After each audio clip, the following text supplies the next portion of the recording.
Bom dia a todos, Shalom Adonai.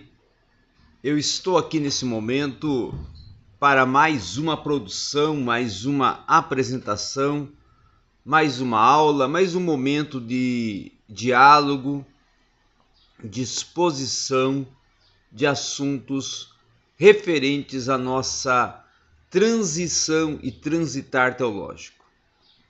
Quando nós falamos de patrística, pais da igreja, pais apostólicos, que inclusive é uma área que eu estou escrevendo dentro de um livro que vou publicar o ano que vem, que esse livro vai possuir, não é, 4 partes, e as partes serão subdivididas em várias áreas, então vai ter uma amplitude de assuntos muito grande, e dentre essas amplitudes também vou adentrar na patrística. Mas quando nós falamos em pais da igreja, muitas das vezes nós nos esquecemos de falar ou mencionamos pouco, não é? Alguns pais da igreja. E aí nos concentramos muitas das vezes em alguns pais da igreja e abstraímos a mensuração e explanação e até o teor das suas postulações de alguns pais da igreja que deixaram legados e empreenderam pensamentos de grande relevância. Hoje, eu quero, neste momento, estar tratando sobre Basílio de Cesareia e o Gregório de Nissa, 2 pais da igreja, 2 pais apostólicos, não é? Que têm grande relevância, mas muitas das vezes não são tão articulados. A grande obra de Basílio de Cesareia, sob até a criação, foi o Hexameron. Hexameron foi uma obra que trouxe um grande resultado e que foi um postulado de grande importância dentro do 3º para o 4º século, esta obra do Basílio de Cesareia, que inclusive ele vai mencionar brevemente a criação do homem, E ele vai trabalhar com Gregório de Nissa uma exegese literalista que depois, mais tarde, né, esse pensamento, essa proposta do Hexameron sobre a criação do homem, desenvolvida e proposta pelo Basílio de Cesareia, vai ser feita uma exegese dela e ampliada as suas postulações pelo Gregório de Nissa. O Hexameron, então, ele foi escrito em um estilo homilético, em sermões, em preleções, o que explica grande parte dessa exuberância até que o Basílio vai contrair, porque o Basílio, na verdade, ele se tornou um dos célebres oradores, não é? Um dos célebres oradores do período do 3º para o 4º século. E a natureza direta da exuberância dessas preleções e a posição de Basílio em relação à alegoria, que ele vai contrair essa alegoria da proposta da alegorização desenvolvida pela hermenêutica de Orígenes, é muito clara, é muito perceptível no Hexameron. Ele vai dizer, inclusive, e podemos repetir aqui uma das menções e palavras do Basílio de Cesareia na sua obra, no Hexameron, é que ele vai dizer que eu conheço as leis da alegoria, não é? Já mencionando de uma forma indireta as propostas de Orígenes. Embora nem tanto por mim mesmo, mas pelas obras de outros. Aí está o que então eu acabei de mencionar. Há aqueles que não admitem o senso comum das Escrituras, não é? Para que a água não se torne água, mas outra coisa que enxergam em uma planta ou em um peixe, vão postular. E o que é fantasioso, é muitas vezes fictício ou até, vamos assim, comparador, vai desejar alterar a natureza de essências, como tem o próprio réptil, um animal selvagem ou qualquer outro elemento que compõe a natureza. A semelhança dos intérpretes de sonhos que explicam visões no sono, para até vir a servir a seus próprios fins, para mim, vão ser, por exemplo, algumas propostas também alegorizadoras.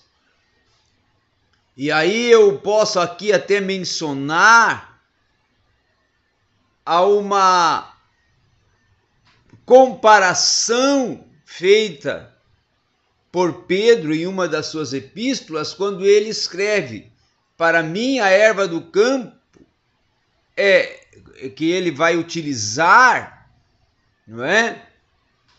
Em uma das suas epístolas, a expressão erva do campo, ele vai, então, no Hexameron, aí, continuando esse texto, o Basílio de Cesareia vai dizer que para ele a erva do campo, ela é o mesmo do que uma erva do campo, não pode ser comparada a outra questão, como foi comparada por Pedro por fim de um ciclo, não é?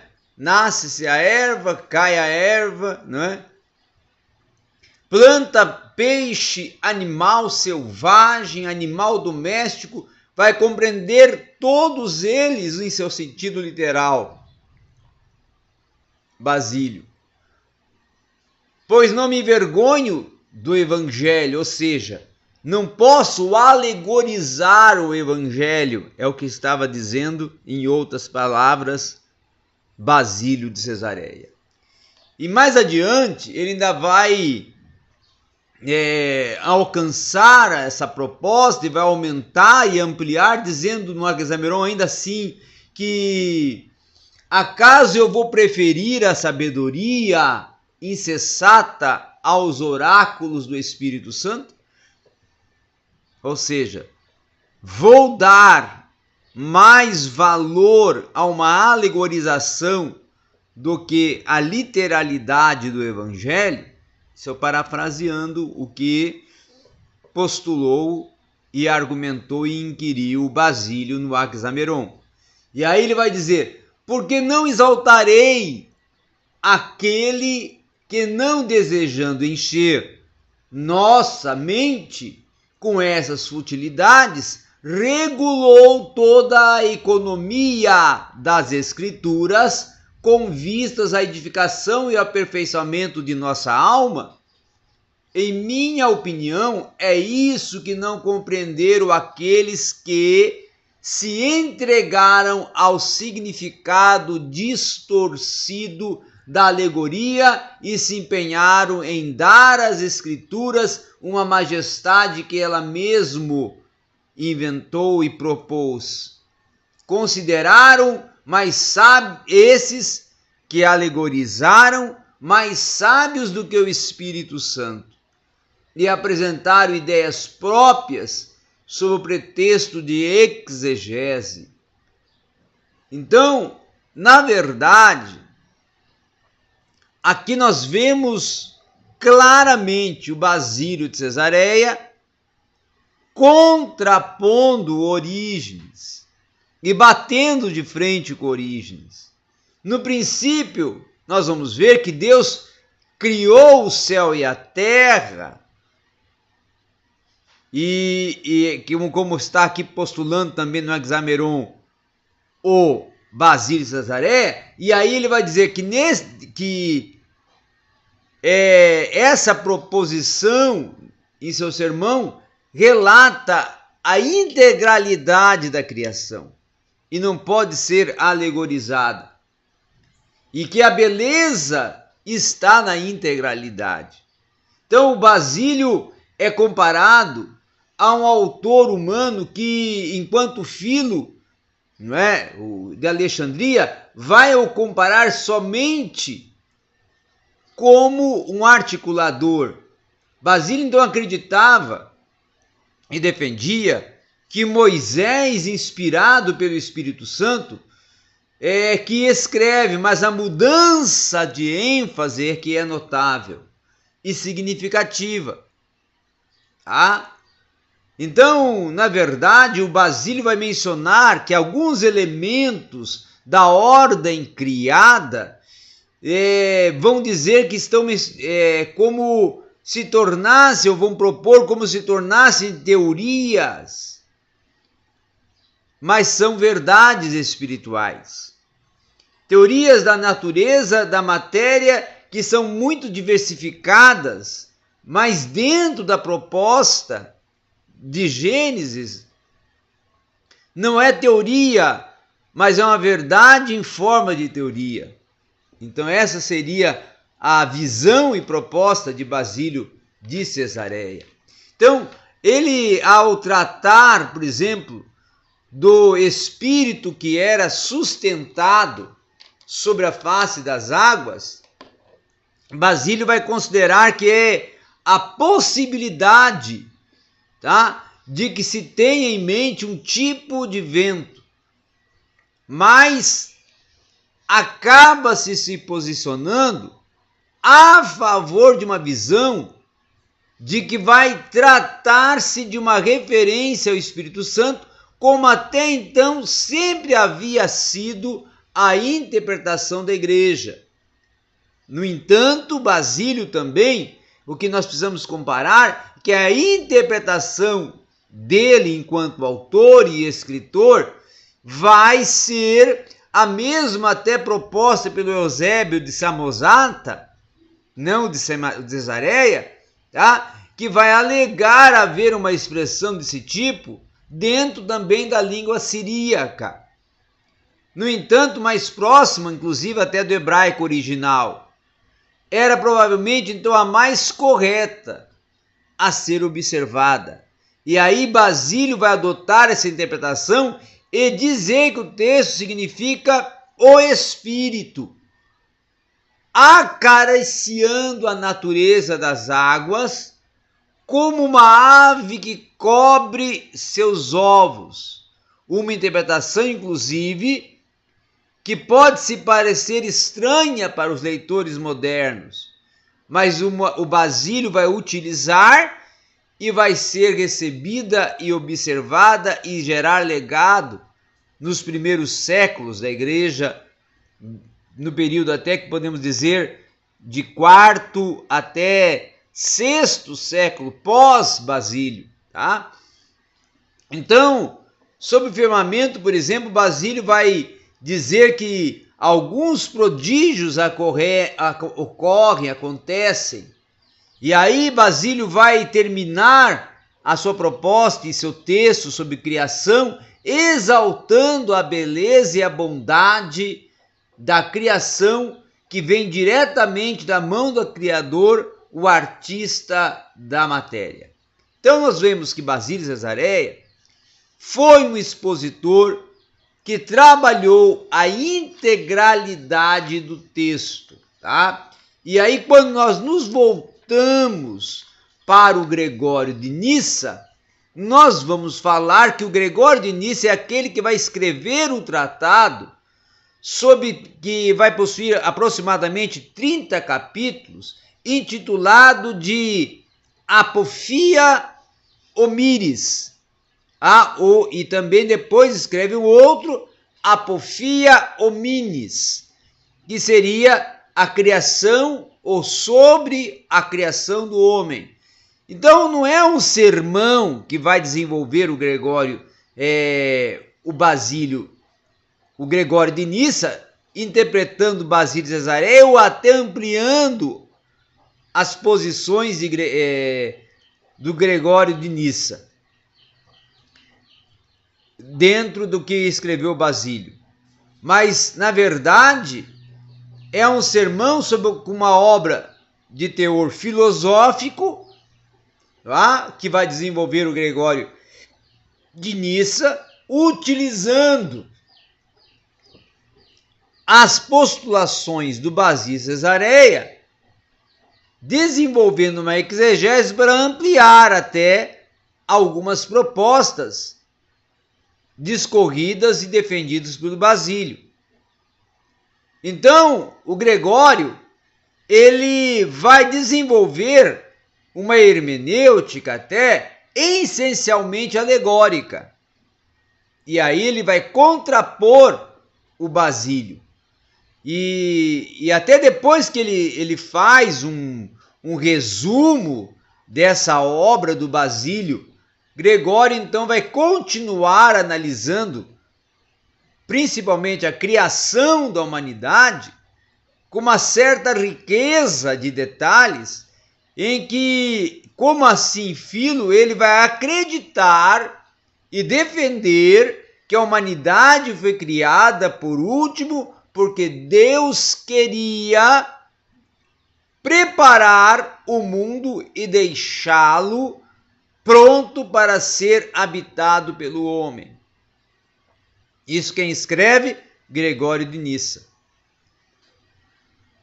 E, continuando, o Gregório vai exaltar a humanidade como a glória suprema da criação e se estender com alguns detalhes a todo aspecto da existência humana.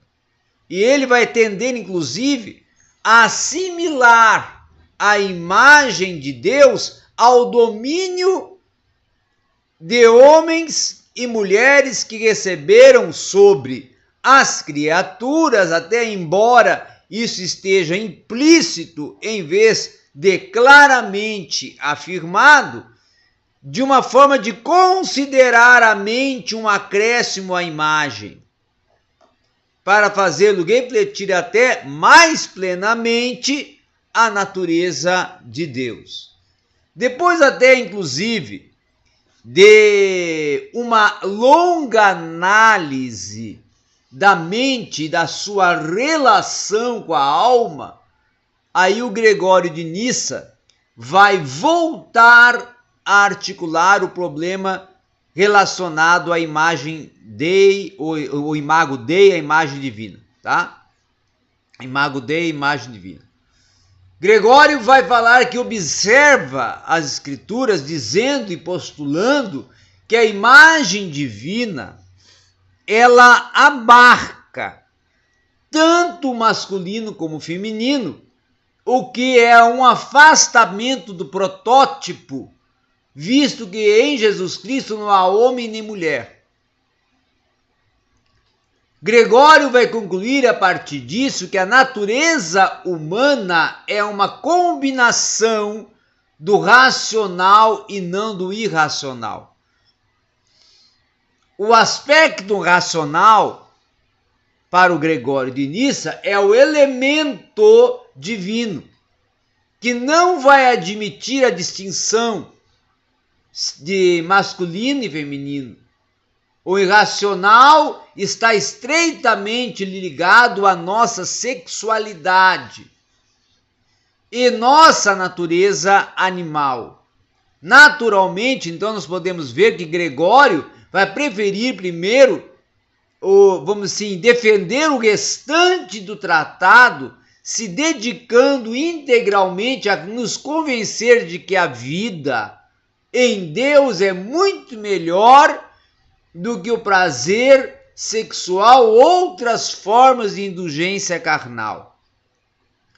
E quando chega a tratar dentro da postulação que ele desenvolve na sua obra, que até já mencionamos aqui, tá? A apaforia hominis, tá? Ele vai trabalhar neste texto dizendo que na verdade, até ele vai fazer, vou aqui acrescentar e retificar, ele vai fazer uma repetição em vez de um acrescentamento.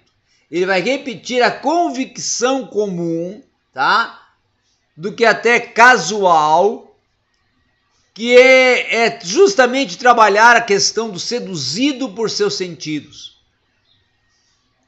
Mas depois ele vai também acrescentar Filo, dizendo que não vai culpar a mulher por esse acontecimento. De acordo com Gregório, tanto o homem como a mulher são enganados. E Filo também vai concordar. Pelo fruto da árvore, e não vai ser, para Gregório, uma forma de explicitar a culpa ou aferir a culpa a alguém, ou seja, humano, falando homem, Adão, ou mulher, Eva.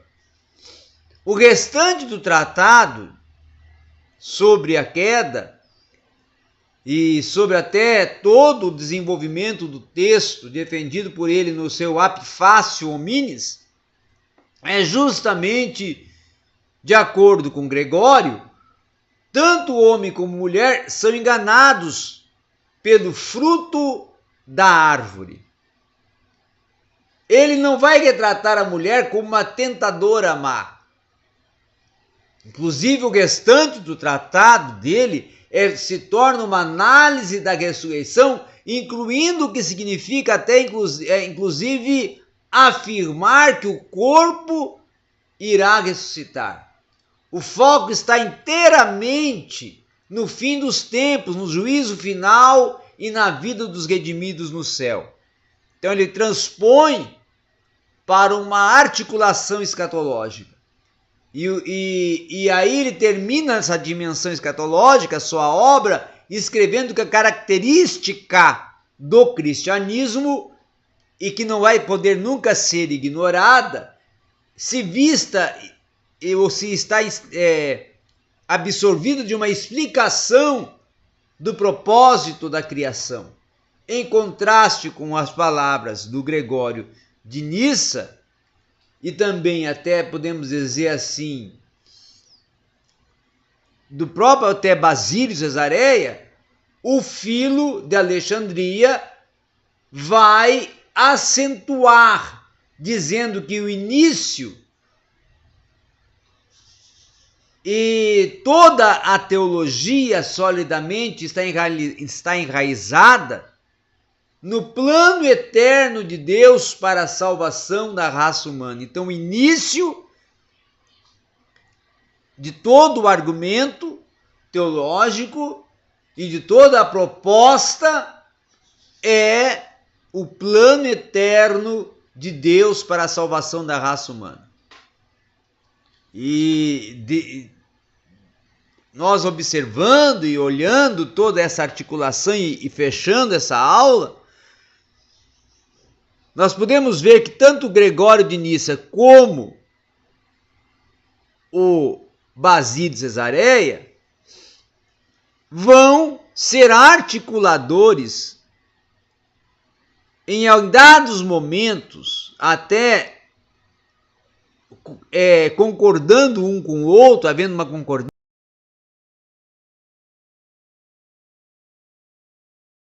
outros momentos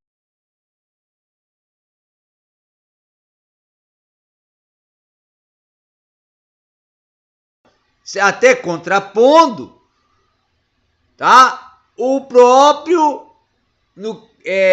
Gregório de Nissa, contrapondo por fazer uma alegorização como uma forma de ampliar os pensamentos e postulações do Basílio Cesareia.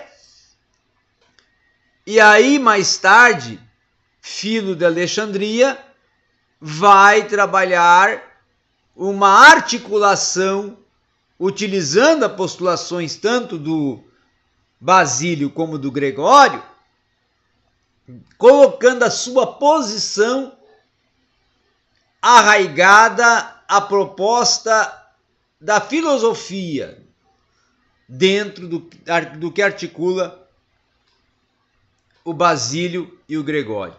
Tá? Vamos dizer assim, as postulações filosóficas indo de encontro ao que defende Gregório e Basílio, ou Basílio e Gregório, sobre a criação.